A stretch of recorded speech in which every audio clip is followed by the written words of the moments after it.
Yun guys, tapos na. So first we need to try the we have to try first the smart entry button. Kasi LTD 4x2 to. Okay, so naka-open yan. Susi natin nasa bulsa.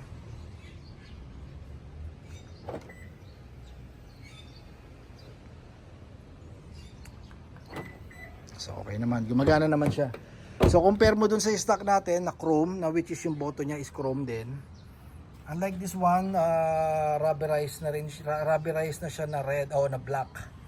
Okay, so makikita mo talaga yung medyo andun yung pagka-sporty niya.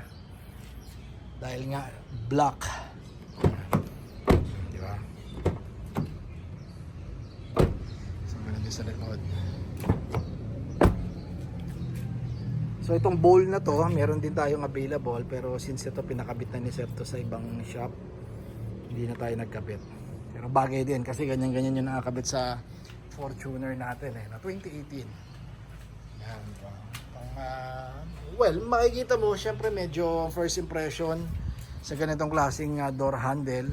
Napaka-simple pero sporty ang datingan, di ba? Kasi nga glossy black na nauuso ngayon. Even the Everest, Montero, yung mga GR Hilux, di ba, nagiging black na or nagiging glossy black na nawawala na, tinatanggal na isa-isa ng mga dealership yung mga unit nila, hindi na ganun kataas or kadami ang chrome pagdating sa mga top of the line. By the way, this is a top of the line entry of Toyota Fortuner. Yan, di ba, naka-chrome po, pero soon yan dapat ito, di ba, chrome before to, naging glossy black na. So isa nang tinatanggal. So nagko-complement naman din dun sa mga stock na nakakabit sa kanya tulad nito. Stock ito 'di ba? May mga trim siya na glossy black. Then glossy black. Then all the way to even the side mirror cover glossy black. And eyebrow o yung headlight lid glossy black na rin.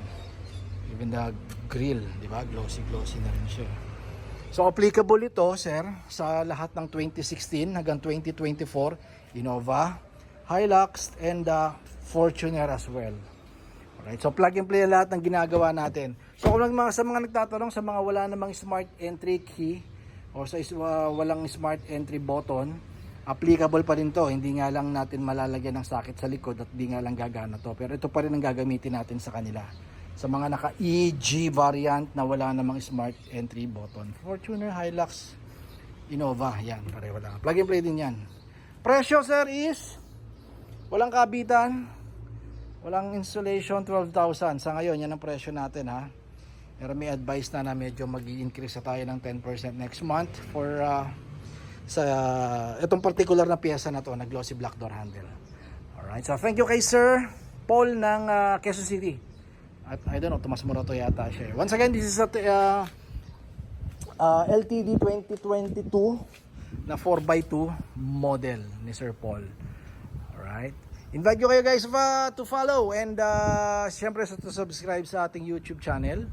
And Facebook page, TRD Parts, Tango Romeo Delta Parts. Dun sa Facebook page natin, sa dulong-dulo sir, merong Philippine flag.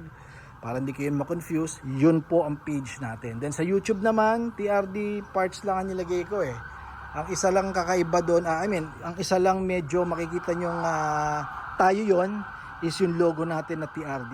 So, tayo lang ang may ganong logo. So follow nyo and subscribe kayo doon. Pwede kayo mag-message, text doon sa ating Viber and WhatsApp. Nasa upper right ninyo mga screen, 0917-888-1133. Alright, this is Mike TRD again. Don't settle for anything less. Toyota, still the best. Keep safe everyone. November 1 ngayon. Sa mga babiyahe. Bye-bye.